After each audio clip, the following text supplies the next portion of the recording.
বিসমিল্লাহির রহমানির রহিম। আমি মোহাম্মদ আতিক হাসান, দেউতি পোস্টি কম্পিউটার প্রশিক্ষণ সেন্টারের পক্ষ থেকে আপনাদের সামনে আজকে দেখাবো কিভাবে টেবিল তৈরি করতে হয় এমএস ওয়ার্ডে। আমি গত টিউটোরিয়াল দেখাইছিলাম যে কিভাবে আমরা ইনসার্টে গিয়ে টেবিল ক্রিয়েট করে, তো এখানে আমি দেখাইছিলাম যে কিভাবে মাউস দিয়ে টেবিল এর রো কলামকে ট্র্যাক করে টেবিল তৈরি করতে পারি। তো আজকে আমি আপনাদের দেখাবো যে কিভাবে ইনসার্ট টেবিল করে অর্থাৎ রো কলাম ইনসার্ট করে টেবিল তৈরি করতে পারি। তো এর জন্য যেটা করতে হবে, আপনি যে যে সফটওয়্যারই ইনস্টল করে থাকেন না কেন, আপনার সফটওয়্যারটিতে গিয়ে অর্থাৎ এমএস ওয়ার্ডের পেজে গিয়ে টেবিল নামের অপশনটিতে গিয়ে ইনসার্ট টেবিলে ক্লিক করতে হবে। এরপর একটা অপশন চলে আসবে যে যেখানে দেওয়া থাকবে insert table, table size, number of columns এবং নাম্বার অফ রোজ, অর্থাৎ আপনার কলাম এবং রো কতটি হবে এর উপরে এবং নিচে অ্যারো চিহ্ন দেওয়া আছে, অর্থাৎ আপ এবং লোয়ার এই দুইটা বাটনের মতোই। তো উপরটিতে ক্লিক করলে আপনার অটোমেটিক্যালি কলাম সংখ্যা বেড়ে যাবে এবং নিচে ক্লিক করলে আমরা দেখতে পাচ্ছি যে রোয়ের সংখ্যা বেড়ে যাবে। তো আপনার ইচ্ছা অনুযায়ী আপনার কতটি কলাম কতটি রো এর প্রয়োজন সেটির উপর ভিত্তি করে আপনি আপনার টেবিলটি তৈরি করতে পারেন। তো আমি চাচ্ছি যে 5টি কলাম বা 4টি কলাম চাচ্ছি, 5টি কলাম এবং 5টি রো দিয়ে একটি টেবিল ক্রিয়েট করতে। তো আমি নাম্বার অফ কলামসের ঘরে 5 এবং নাম্বার অফ রোজ এর ঘরে 5 দিয়ে ওকে বাটনে ক্লিক করে দেখতে পাচ্ছি যে এখানে আমার অটোমেটিক 4টি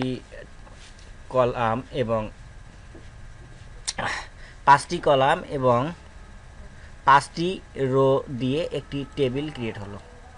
তো এই টেবিলে আমি আমার ইচ্ছা অনুযায়ী ডাটা ইনসার্ট করতে পারি।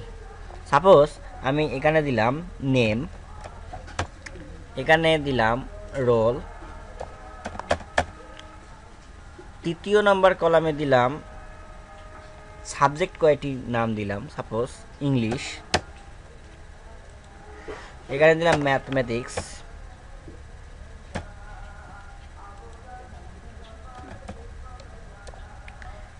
এখানে দিলাম বাংলা। এভাবে আমি নেমের ঘরে নেম এবং রোলের ঘরে রোল এবং সাবজেক্টের ঘরে মার্কস সংখ্যা অ্যাড করতে পারি বা ইনসার্ট করতে পারি। সাপোজ নেম দিলাম,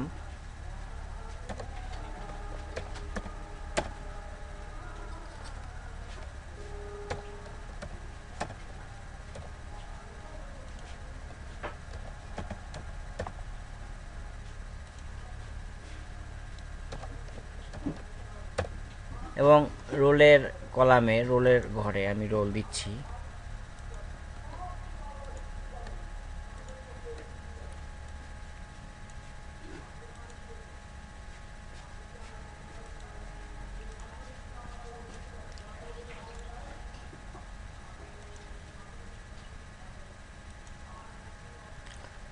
সাপোজ আমি সাবজেক্টের ঘরে মার্কস অ্যাড করতেছি।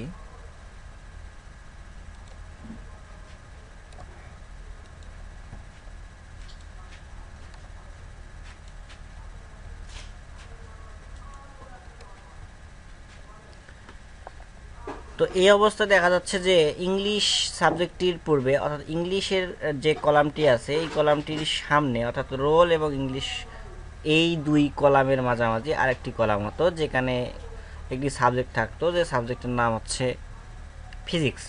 তো এর জন্য আমাকে কি করতে হবে, এর জন্য আমি রোল এবং ইংলিশ অর্থাৎ রোলের ওই রোল নামের যে কলামটি বা রোলের ঘরটিতে মাউসের রাইট বাটন ক্লিক করে ইনসার্ট গিয়ে যদি আমি চাচ্ছি যে সেখানে আমি কলাম ইনসার্ট করব লেফটে কিংবা রাইটে আমি করতে পারি। তো আমি সাপোজ চাচ্ছি যে কলাম আমার লেফটেই হবে অথবা চাচ্ছি রাইটে হবে। তো আমি ইনসার্ট কলাম টু দ্য রাইটসে ক্লিক করলে আমি দেখতে পাচ্ছি যে সেখানে অটোমেটিক্যালি একটা কলাম বেড়ে গেল এবং সেখানে আমি কলামের নেম দিতে পারি। সাপোজ কলামের ওই কলামটিতে নতুন কলামটিতে আমি ফিজিক্স নামের একটা সাবজেক্ট অ্যাড করব।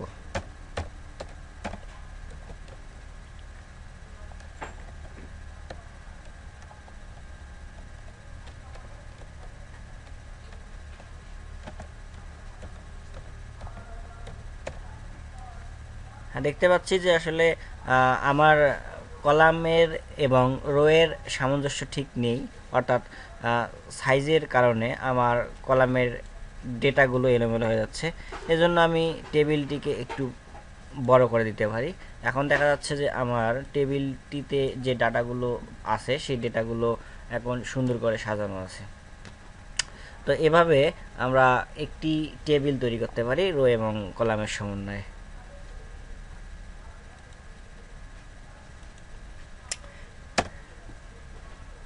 এরপর অটোমেটিকভাবে আমার যদি টেবিলের ভিতরে অনেকগুলো ডেটা থাকে এবং যে ডেটাগুলোর সাইজ অনেকটা বড় হয়, তাহলে সেগুলো অটোমেটিক জায়গা নিয়ে নেবে। সাপোজ এখানে লিখতে চাচ্ছি এটা বড় নেম এমডি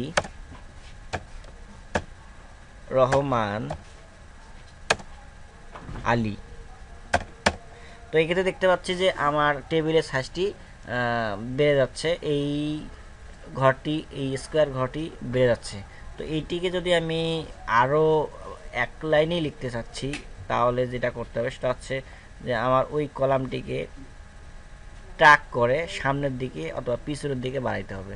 এখন আমি দেখতে পাচ্ছি যে আমার টেবিলটিতে যে স্টুডেন্টের নাম বা যে নেমটি দেওয়া আছে সেটি পরিপূর্ণ জায়গা দখল করে নেওয়ায় আমার লেখাটি সুন্দর দেখাচ্ছে।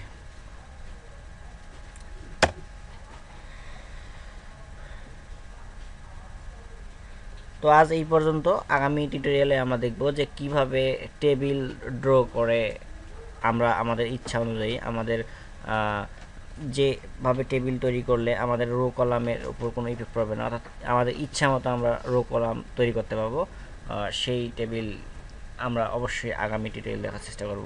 তো আজ এ পর্যন্তই। আল্লাহ হাফেজ।